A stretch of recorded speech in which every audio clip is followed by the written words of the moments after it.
오늘 이 시간에는 기적을 가져오는 믿음, 이런 제목으로 말씀드리겠습니다. 오늘 본문에 두 이야기가 연결되어서 나옵니다. 사실 이야기는 둘이지만 같은 주제를 말씀하고 있는 내용입니다. 하나는 야이로의 딸이 구원받은 말씀이고요, 또 하나는 12회 혈루증을 앓던 여인이 고침을 받은 그러한 이야기입니다. 서로 다른 내용 같지만 사실은 이 말씀은 우리에게 믿음을 가르쳐주고 있습니다. 믿음이야말로 병든 자도 고치고 죽은 자도 살리는 하나님의 기적을 가지고 오는 통로다. 여러분, 믿음이라고 하는 것은 그릇과 같은 것입니다. 하나님께서 우리에게 은혜를 주시고 그의 구원과 그의 능력의 기적을 베푸실 때에 우리가 그것을 받을 만한 그릇이 준비되어 있을 때 주시는 것이죠. 그 그릇이 믿음이라고 하는 것입니다. 하나님의 능력, 그 하나님의 구원의 능력이 우리에게로 통해 들어오는 파이프선과 같은 것이 믿음이라는 것입니다. 그래서 오늘 예수님께서 이 12의 혈루증을 앓는 여인에게도 따라 내 믿음이 너를 구원하였느니라, 내가 믿음으로 구원받았다고 말씀하고 있고, 또 야이로를 향해서도 두려워하지 말고 믿기만 하라, 그리하면 내 딸이 구원을 받을 것이다. 믿음에 대한 말씀을 하셨습니다. 오늘 저와 여러분에게도 우리의 삶 가운데 이 12의 혈루증 앓은 여인이나 또는 이 야이로와 같은 그러한 우리의 힘으로 해결할 수 없는 그러한 많은 문제들이 우리 앞에 있는데, 우리가 이것을 어떻게 해결할 수가 있겠습니까? 우리 이 사람들이 가지고 있는 이 믿음, 이 믿음을 우리가 가질 때 우리에게도 동일한 은혜가 임하게 될 줄로 믿습니다. 그러한 사모하는 마음으로 오늘 그러면 기적을 가져온 믿음은 무엇인가? 이것을 함께 말씀을 통해서 은혜를 나누고자 하는 것입니다. 먼저 우리가 이 말씀을 통해서 알 수 있는 것은 저들의 겸손히 사모하는 믿음이 이 놀라운 구원의 기적을 가져왔다는 것입니다. 여러분, 여기에 나오는 사람들은 하나같이 겸손한 사람들이에요. 야이로가 겸손합니다. 야이로의 이 놀라운 기적은 어떻게 시작되는가? 이 야이로가 예수님의 발 앞에 나와서 엎드리는 것으로부터 시작해요. 여러분, 우리가 예수님 앞에 엎드렸다는 거, 우리도 늘 엎드리니까 별로 심각하게 생각 안 할 수 있지만, 오늘 이 말씀의 배경 속에서 야이로가 예수님의 발 아래 엎드렸다고 하는 것은 대단한 겸손입니다.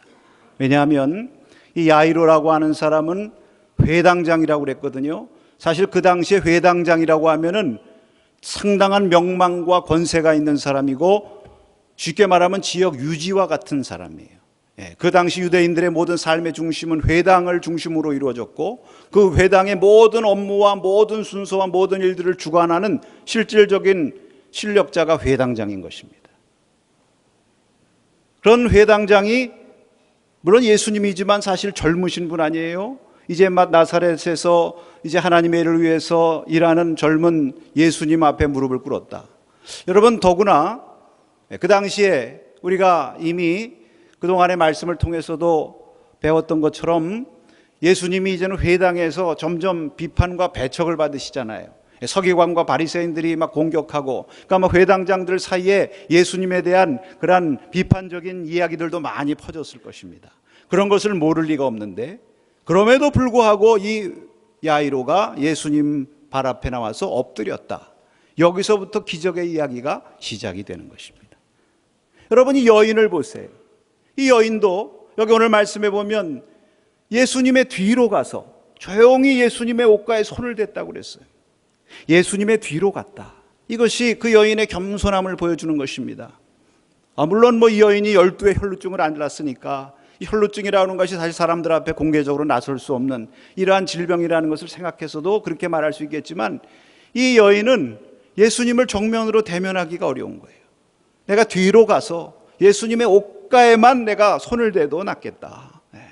이런 겸손함이 그 여인의 모습 속에 배어 있습니다. 나중에 그 여인을 예수님이 찾았을 때 그 여인이 예수님 앞에 떨며 나와 엎드렸다고 그랬어요. 여러분, 이런 겸손이 어떻게 가능할까요?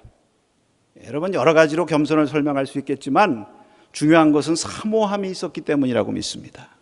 이 야이로나 이 여인에게는 주님의 은혜를 사모하는 간절함이 있었어요. 이 사모함이 모든 것을 다 내려놓게 하는 것입니다. 예수님의 은혜가 없으면 나는 살 수 없다고 하는 이 간절히 사모하는 마음이 자신의 모든 지위나 모든 타이틀이나 자신의 힘이나 모든 것들을 다 내려놓고 예수님의 발 앞에 무릎을 꿇을 수 있도록 만들어 주는 것입니다. 왜 그렇게 사모합니까? 얼마나 절박해요.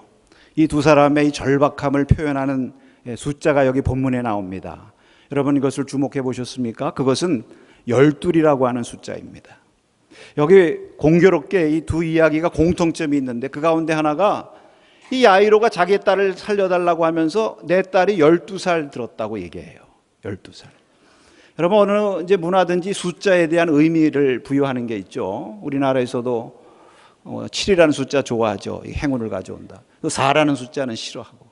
히브리 사람들은 더 그렇습니다. 그 사람들이 좋아하는 숫자가 있어요. 또 중요하게 생각하는 숫자가 있습니다. 그 가운데 하나가 12이라는 숫자예요. 왜 12이라는 것은 다 채워졌다는 뜻을 갖고 있어요. 그래서 이스라엘의 지파도 12지파고 예수님의 제자들도 12제자입니다. 이 딸이 12살 들었대요. 왜 이 얘기를 합니까? 이게 다 컸다는 거예요. 네, 여러분 정말 우리가 장례집에 가보면 가장 가슴 아픈 것이 정말 젊어서 자녀들 먼저 이렇게 보낸 그런 부모들 꼭 그런 얘기해요. 이제 다 커서 살만하니까 먼저 갔다고. 그러니까 지금 야이로의 마음도 그런 거예요. 여러분 12살이면 다 큰 거예요. 예수님께서 어머니 아버지와 함께 처음으로 성전에 올라가서 제사를 드렸던 나이가 12살입니다. 그러니까 이제 성인이 된 대접을 받는 거예요. 남자는. 여자가 12살이 되면 이제는 다 컸으니까 앞으로 결혼은 어떻게 해야지, 앞으로 인생을 어떻게 설계해야지, 정말 꿈과 희망을 앞에 펼치게 되는 그러한 시점인데요. 바로 그러한 아이가 병들어 죽게 되었다. 여러분 한번 그 심정을 생각해 보세요. 지금까지 그 아이에게 온갖 희망을 두고 모든 정성과 애정을 다 쏟아서 참 가정의 행복으로 여기고 그렇게 키우고 살아왔는데 그 아이가 병들어 죽게 되었다. 얼마나 그 마음이 답답하고 절박하겠습니까? 그러니까 이 야이로에게는 그 절박함에서 다른 거 없는 거예요. 예수님을 사모하고 예수님이만 이것을 해결해 주실 수 있다. 뭐 내가 회당장이고 그 앞에 예수님 앞에 무릎 꿇는 거 그거 내가 못하겠어요? 사모하고 절박한 마음이 있는데 여러분 12회 혈루증이라는 것도 마찬가지. 왜 12회라고 했을까요? 여기 본문에 보면 12회 동안 많은 노력을 기울였지만 아무 효험이 없었다. 고생은 고생할 대로 다 했고 고생할 때가 찼다는 얘기죠. 그리고 그 사이에 아무리 고침받기 위해서 온갖 수단과 방법을 다 동원했어도 효력이 없어서 이제는 더 이상 바랄 것이 세상에서는 없는 그러한 때가 12년이라는 12회. 그러니까 이 여인은 오직 누구밖에 안 보이는 거예요. 이제는 예수님, 마지막 소망은 예수님이에요. 예수님이 나를 고쳐주시지 않으면 나는 이제 소망이 없다. 그 절박함과 그 사모함 때문에 예수님 앞에 그 뒤로 가서 옷에 손을 대고 무릎 꿇고 엎드리는 것입니다. 여러분 겸손이라고 하는 거 여러 가지로 설명할 수가 있어요. 뭐 공손한 것도 겸손이고 또 자기를 드러내지 않고 교만하지 않은 것도 겸손이고 남을 나보다 낮게 여기는 것도 겸손이고 그러나 오늘 말씀을 통해서 우리에게 주시는 것은 겸손한 자가 기적을 체험하고 하나님의 은혜를 받는데 그 겸손이라고 하는 것은 무엇인가? 한마디로 말하면 따라하십시다. 사모함. 사모함이라는 것입니다. 겸손한 자가 사모하는 거예요. 왜 내가 사모하지 못하는가? 내 속에 아직 내가 차 있기 때문에 그러죠. 그러니까 우리가 하나님의 말씀을 이렇게 저도 전할 때 보면은 참 정말 은혜를 사모하면서 오늘 이 말씀을 내가 한 말씀으로 더 들어야 되겠다. 정말 저를 뚫어지게 쳐다보면서 이렇게 말씀을 듣는 그런 분들이 있어요. 그런 분들을 이렇게 보면 저분은 말씀을 듣는 것이 아니라 말씀을 먹는구나. 성경에 정말 말씀이 꿀송이보다도 달다. 이런 말씀을 하셨는데 정말 말씀을 한 말씀이라도 사모하고 간절한 마음으로 긴박한 마음으로 오늘 내가 이 은혜 받지 못하면 내 한 주간을 살 수 없다는 이러한 간절한 마음으로 하나님 말씀 앞에 섰구나 이런 느낌을 받아요. 또 때로는 뭐 우리 교회는 그런 분들 별로 없습니다만 또 어떤 분들 가운데는 예배 시간에 뭐 자꾸 이렇게 신경이 산만한 분들도 있죠. 뭐 이렇게 핸드폰도 보고. 우리 교회는 그런 분들 없죠. 왜 핸드폰을 보냐 그랬더니 목사님 말씀을 인터넷에서 연구하려고 서핑한대요. 제가 무슨 지명을 얘기하면 그 지명은 어떤 건가 인터넷에서 연구한대요. 연구 안 하셔도 좋습니다. 예. 뭐 어떤 분들은 자꾸 다른 분들을 쳐다봐요. 이 말은 내가 들어야 될 게 아니라 아무개가 들어야 될 것이지. 예. 또 어떤 분들은 기도를 하는지 고개를 숙이고 있어요. 묵상을 하는지. 오늘 말씀 좋습니다. 끄떡끄떡. 그건 좋은데 눈을 감고 있다 보면은 자기도 모르게 자게 되죠. 예. 어디에서 이 차이가 올까요? 간절함과 사모함이라고 생각합니다. 사도행전 14장에 보면 루스드라에서 사도 바울이 말씀 전할 때에 거기에 안진뱅이가 있어서 고쳐주는 기적의 역사가 일어나요. 그런데 그 사도 바울이 그 안진뱅이를 이렇게 보고 그에게 구원받을 만한 믿음이 있는 것을 봤다고 그랬습니다. 그럼 구원받을 만한 믿음이 무엇이었겠습니까?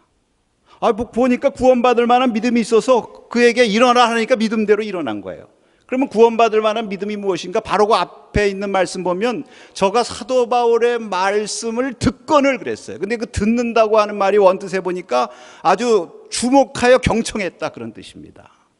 그러니까 비록 이 안진뱅이지만 이 사도 바울이 뭔가 복음 전하고 구원의 소식에 대해서 전하니까 그게 뭔가 하고 관심을 가지고 뚫어져라 쳐다본 거예요. 그것을 보고 성경에서는 구원받을 만한 믿음이라 이렇게 얘기한 것입니다. 여러분, 오늘 우리가 이 야이로나 오늘 12의 혈루증을 앓은 이 여인이 받든 또 받게 될 그러한 놀라운 축복, 그 구원의 기적을 우리가 체험하기를 원한다면 다른 거 없어요. 우리도 겸손히 사모하는 마음이 있어야 돼요. 주님께서 절대로 겸손히 사모하는 자를 외면하시지 않습니다. 야이로가 처음에 예수님 앞에 발 앞에 나와서 간구했다고 그랬는데 엎드려 간구했다. 그의 겸손한 믿음을 대표하는 단어죠. 엎드렸고 간청했다. 근데 사실 아직 믿음이 별로 없어요. 뒤에도 야이로에게 믿기만 해라. 여러분, 믿음의 크기를 보고 우리 주님께서 기적 베풀어 주시는 거 아닙니다. 그의 마음속에 정말 주님을 향해서 겸손히 사모하는 마음이 있는가. 이 여인이 예수님의 뒤에 와서 옷가에 손을 대고 만졌어요. 그 예수님이 내게 손댄 자가 누구냐? 이렇게 질문하십니다. 그러니까 다들 아니라고 그래요. 베드로가 뭐라고 여기 말씀하는가 하면 지금 군중들이 이렇게 많아가지고 막 밀고 땡기고 하는데 그들이 다 예수님 밀고 손대잖아요. 아니다. 내게 손댄 자가 있다. 사실 베드로 말이 맞을 수도 있습니다. 여러분, 그 많은 사람들이 지금 예수님 막 밀고 땡기는데 거기엔 예수님 손대는 사람도 있을 것이고 그 가운데도 또 혹시 아픈 사람들도 있겠죠. 그런데 예수님은요, 그 많은 군중들이 지금 관심이 아니에요. 누가 관심이에요? 자기한테 나와서 뒤에 와서 옷을 댄 그 여인이 관심이에요. 저는 이 말씀 읽으면서 참 은혜가 됩니다. 그 예수님, 그 자기에게 손댄 여인을 찾아서 나에게 손댄 자가 누구냐 하면서 그 여인을 찾으시고 관심하시는 그 예수님의 모습이 은혜가 돼요. 왜? 예수님은 누구를 관심하시고 누구에게 은혜를 주시길 원하시느냐 하면 물론 많은 사람들이 있지만 정말로 사모함으로 주님 앞에 나와서 믿음으로 주님의 옷에 손대는 그러한 자. 그 사람이 이 순간만큼은 예수님의 마음의 중심에 있어요. 그 순간만큼은 이 여인이 예수님에게 우주의 중심입니다. 그래서 바클레이라고 하는 학자는 오늘 이 말씀을 설명하면서 또 이런 제목을 달았더래요. 군중 속에 결코 잃어버리지 않았다. 아무리 많은 사람 가운데 있어도 예수님에게는 결코 그는 잃어버린 자가 되지 않았다는 거예요. 여러분, 오늘 이런 마음을 우리 가질 수 있어요. 우리 자신도 얼마나 이 세상에 예수님 믿는 사람들이 많은가. 얼마나 많은 사람들이 다 주님 앞에 나와서 예배드리고 오늘 이 시간에도 이렇게 많은 사람들이 나왔는데 과연 예수님께서 나 같은 사람, 나 한 사람에 얼마나 관심을 가지실까. 그 많은 사람들이 예수님 앞에 기도하는데 그 예수님 어떻게 그 기도 다 들으실까. 그러나 여러분, 우리가 분명히 기억해야 될 것은 예수님은 그 많은 무리 가운데 이 여인처럼 야이로처럼 정말로 간절한 마음으로 사모하고 주님 앞에 나와 무릎 꿇는 그 한 사람을 우주의 중심과 같이 관심하시는 거예요. 절대로 잃어버린 자가 되지 않는 것입니다. 주님 앞에 가장 귀하고 소중한 사람 누구입니까? 주님의 은혜를 가장 귀하게 받을 수 있는 사람 누구입니까? 다른 사람 아니에요. 정말로 사모함으로 주님 아니면 나는 못 삽니다. 주님의 능력과 주님의 은혜 아니면 나는 어찌할 수가 없습니다. 그런 마음으로 사모함으로 엎드리는 자, 그 사람에게, 그 사람이 주님에게는 everything. 주님에겐 그 사람이 모든 거예요. 그래서 저는 오늘 이 말씀을 읽으면서 그런 그림을 한번 생각해 봤어요. 여러분, 그 그림 가운데 보면은요, 그 주인공을 픽업, 이렇게 뭐라고 그래야 되게, 이렇게 부각시키고 이렇게 강조하기 위해서 주인은 다 이렇게 흑백으로 그려요, 배경. 그리고 그 주인공, 그 중요한 사람들만 딱 색깔 칠해요. 그렇잖아요. 그런 그림. 지금 오늘 말씀 보면 주위에 무리들을 아무리 많이 있어도 그 사람들은 다 흑백. 주위의 분위기는 다 흑백이고, 예수님의 뒤에 와서 옷가에 손을 대고 조용히 뒤로 물러나는 여인과 그 여인, 내게 손댄 자가 어디 있느냐, 그 여인에게 더 큰 은혜를 주시기 위해서 그 여인을 찾으시고 관심하시는 그 예수님, 이 두 사람이 지금 중심이에요. 아마 거기는 색깔을 아름답게 칠했을 거예요. 오늘 이 시간에도 주님의 은혜를 정말로 사모하고, 정말 내가 주님의 은혜 없으면 못 삽니다 하는 그러한 마음으로 겸손히 사모하는 자에게 하나님께서 큰 능력과 구원의 기적을 베푸시는 줄로 믿습니다. 우리가 이런 은혜를 받아야 될 줄로 믿습니다. 그 다음에 두 번째로는 이 말씀을 통해서 보면 정말로 두려움 가운데 포기하고 싶었지만 그래도 끝까지 믿음으로 예수님을 붙든 그 사람에게 하나님께서 기적을 베푸시는 거예요. 여러분, 이 혈두에 혈루증 앓은 여인이 주님 앞에 나온다는 거 쉬운 일 아닙니다. 왜냐하면 여러분 아시는 것처럼 이 혈루증이라고 하는 것은 납병과 함께 대표적인 부정 타는 병이에요. 그래서 율법에 이 두 병을 앓고 있는 사람은 절대로 사람들 앞에 나서서도 안 되고, 누구와 접촉해서도 안 되고, 또 다른 사람이 그 사람을 손대서도 안 돼요. 서로에게 피해가 가는 거예요. 법을 어기고 나섰다가는 처벌받는 거예요. 그러니까 예수님이 찾는다고 했을 때에 이 여인이 두려워 떨면서 엎드렸다는 말이 이해가 가요. 예수님은 절대로 형벌을 주시려고 그 여인을 찾은 거 아니시죠, 물론. 그러니까 이 여인이 정말 예수님 앞에 나와서 그 여인의, 그 예수님의 옷가에 그 손을 대기까지는 얼마나 많은 두려움과 꺼리낌이 있었겠습니까? 내가 혹시 이거 나갔다가 예수님이 나를 부정하다 그러면서 외면하시면 어떡할까? 물론 뭐 그렇게 안 하시겠다는 믿음은 이제 혹시라도. 또 사람들이 나를 보고서 저 부정한 년이라고 그러면서 막 손가락질하고 막 비방하고 배척하면 어떡할까? 그런 두려움과 꺼리낌이 있지만 그런 모든 두려움과 꺼리낌을 이기고 오직 예수님 붙들어야, 예수님 말씀 붙들어야만 내가 산다 하는 이러한 믿음으로 주님 앞에 나왔기 때문에 그가 기적을 체험하게 된 줄로 믿습니다. 야이로도 마찬가지. 이 여인을 고쳐주고 있는데 예수님께서 갑자기 집에서 사람이 와요. 그러면서 소식을 전하는데 딸이 죽었다는 거예요. 여러분, 이 얘기를 들으면서 이 야이로의 마음이 어땠겠습니까? 한번 이거 좀, 이게 심파티, 이제 공감이 가십니까, 여러분? 사실 야이로가 예수님 앞에 나와서 간청하면서 얼마나 그 마음이 타들어갔겠어요. 지금 딸은 죽고 뭐 시각이 급한데, 근데 군중들은 막 미워 터지죠. 예수님의 발걸음이 지체돼요. 군중들이 야속했을 거예요. 네. 근데 또 도중에 혈루증 앓은 여인이 고침받았다고 예수님이 또 그냥 고침받았으면 그냥 내버려 두시지, 또 찾아요.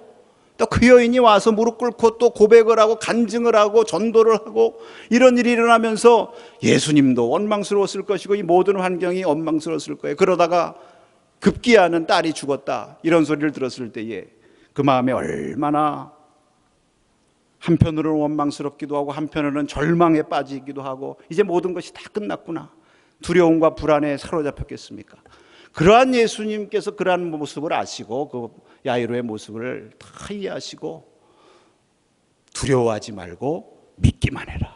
그러면 내 딸이 구원을 받으리라. 할렐루야. 그렇게 말씀하신 거예요. 여러분, 우리가 예수님의 은혜를 받고 예수님께 놀라운 기적을 체험하기 전에는 꼭 마귀가 시험해. 하나님께서 은혜를 주시려고 하면 꼭 우리의 마음속에 두려움을 가져다 주고 불안과 의심을 가져다 주는 것입니다. 절망의 그림자를 들이우는 것입니다. 여러분, 그럴 때 우리가 물리치고 그럴수록 더 예수님을 붙들고 믿음만 있으면 된다. 할렐루야. 여러분, 아무리 상황이 악화되고 지금 이 야이로의 상황이 딸이 병들었던 상황에서 죽었다는 상황이니까 얼마나 상황이 악화된 거예요. 그러나 그런 상황이 악화된 것이, 그것이 비극이 아니라 상황이 악화된 것 때문에 믿음을 잃고 두려움에 휩싸이는 것이 비극이다. 예수님 그렇게 말씀하시는 거예요. 믿음만 있으면 된다. 아무리 두려운 상황이 엄습해 온다 할지라도 믿음만 있으면, 나를 믿으면, 아마 예수님께서 이 말씀을 하시면서 그 여인의 믿음을 이 야이로에게 한번 상기시켜 주시는 것과도 같이 보여요. 저 여인 봐라.